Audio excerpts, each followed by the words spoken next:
जय श्री कृष्णा दोस्तों, आपका हमारे चैनल हिंदी व्रत कथा में स्वागत है। देवशयनी एकादशी के बाद गुरु पूर्णिमा आती है। गुरु पूर्णिमा से ही सावन का त्यौहार शुरू हो जाता है। सावन के महीने में जितना महत्व सोमवार का होता है उतना ही मंगलवार का भी होता है।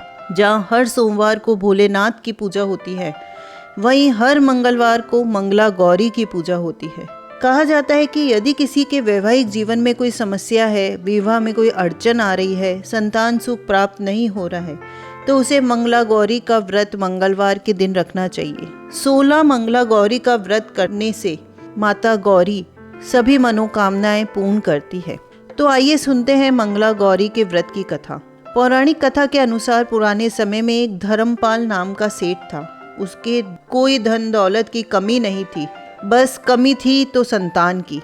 इसी वजह से सेठ और उसकी पत्नी काफ़ी परेशान रहते थे। संतान प्राप्ति के लिए सेठ ने कोई जप तप ध्यान और अनुष्ठान किए, जिससे देवी प्रसन्न हुई और सेठ से मनचाहा वर मांगने को कहा। तब सेठ ने कहा कि माँ, मैं सर्व सुखी और धन धान्य से समर्थ हूँ, परंतु मैं संतान सुख से वंचित हूँ।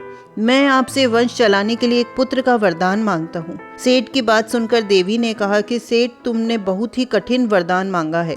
मैं तुम्हारे तप से प्रसन्न हूँ, इसीलिए मैं तुम्हें वरदान तो दे देती हूँ, परंतु घर पुत्र रत्न की प्राप्ति होगी, लेकिन तुम्हारा पुत्र केवल 16 वर्ष तक ही जीवित रहेगा। देवी की यह बात सुनकर सेठ सेठानी बहुत दुखी हुए, लेकिन फिर भी उन्होंने वरदान स्वीकार कर लिया। देवी के वरदान से सेठानी ने एक पुत्र को जन्म दिया। सेठ ने जब पुत्र का नामकरण किया तो उसने उसका नाम चिरायु रखा। जैसे जैसे समय बीतता गया, सेठ सेठानी अपने पुत्र की मृत्यु की चिंता सताने लगी। तब एक विद्वान सेठ ने सलाह दी कि यदि वे पुत्र का विवाह एक ऐसी कन्या से कर देंगे जो मंगला गौरी का व्रत रखती हो, तो उसी कन्या के व्रत के फलस्वरूप आपके पुत्र की आयु दीर्घायु हो जाएगी। सेठ ने विद्वान के कहे अनुसार अपने पुत्र का विवाह एक ऐसी कन्या से करा दिया जो मंगला गौरी की विधि पूर्वक व्रत रखती थी। विवाह के परिणाम स्वरूप चिरायु का अकाल मृत्यु दोष समाप्त हो गया और राजा का पुत्र नामानुसार चिरायु हो उठा। तभी से महिलाएं पूरी श्रद्धा भाव से मंगला गौरी के व्रत रखने लगी। मंगला गौरी का व्रत रखने से वैवाहिक सुख में बढ़ोतरी होकर पुत्र पौत्रादि भी अपना जीवन सुख पूर्वक गुजारते हैं। इसीलिए यह पूजा जिस भी महिला के जीवन में कोई भी परेशानी हो, उन्हें जरूर करनी चाहिए। तो आइए जानते हैं मंगला गौरी के पूजा की विधि। श्रावण मास के मंगलवार के दिन ब्रह्म मुहूर्त में जल्दी उठें।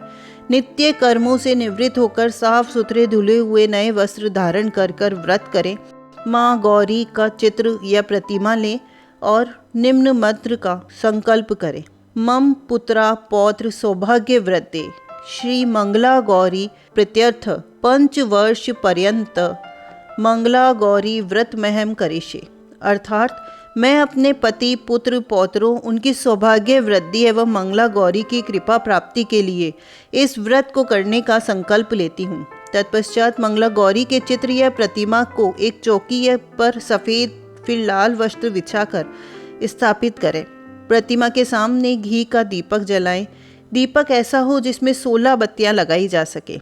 फिर मंगला गौरी का मंत्रों के द्वारा पूजन करें। माता के पूजन के पश्चात उनको 16 मालाएं, 16 लौंग, 16 सुपारी, 16 इलायची, 16 फल, 16 पान, 16 लड्डू और सुहाग की सामग्री, 16 चूड़ियाँ और मिठाई अर्पण करें। इसके अलावा 5 प्रकार के सूखे मेवे, 7 प्रकार के अनाज धान्य आदि चढ़ावें। फिर उसके बाद मंगला गौरी की कथा सुने। एक ही समय अन्न ग्रहण करें और पूरे दिन माँ पार्वती की आराधना करें। अपने मन को स्थिर रखें। शिव प्रिया पार्वती को प्रसन्न करने के लिए यह व्रत सबसे सरल व्रत है, जो कि अखंड सुहाग और तथा पुत्र की प्राप्ति का सुख मिलता है। भगवती गौरी का ध्यान मंत्र करें। भगवती गौरी का ध्यान मंत्र है नमो देव्यः महादेव्ये शिवाय संतत नमः। नमः प्रकट्ये भद्राय नियतः प्रणतः स्मताम। श्री गणेशाभिकाभ्याम नमः ध्यानम समर्पयामि। दोस्तों, इन सब मंत्रों के उच्चारण से और माँ गौरी के पूजन और व्रत से सभी की मनोकामनाएं पूर्ण होती है और अखंड सुहाग और पुत्रों की प्राप्ति होती है। तो बोलिए माँ गौरी की जय हो, माता पार्वती की जय हो।